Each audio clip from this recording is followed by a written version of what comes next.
भाऊंचा विजय असो. आहेत का सनी पाटील? हाय बोला ना. नमस्कार नमस्कार. नमस्कार. यंदा आमचे भाऊ परत इलेक्शनला उभं राहून राहिले तर मतदान नक्की करा. तुमच्या भाऊ परत एकदा उभं राहिले का?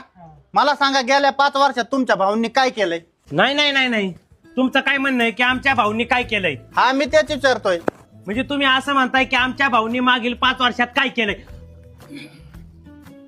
भाऊ आपण काय केलंय? अरे आपल्याबद्दलचे पेपरात छापून आलं तर ते सांग ना त्यांना.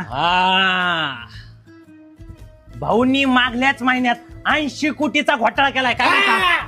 भाऊंचं नाव आलं पण पकडलं नाही भाऊंना. अरे काय सांगू राहिला? चांगलं सांग ना चांगलं. भो भो आवाज येतो का तुम्हाला आता? कस काय येईन? भाऊंनी 3 आठवड्यात 34 कुत्रे पकडले आणि स्वतःच्या हाताने नसबंदी केली. अरे बाबा थांबा भाऊ. माझ्याबद्दल हा तू तुमच्याबद्दल. आणि प्राणी मात्रावर एवढा जीव आहे ना, त्या कुत्र्यांना वाईट वाटावं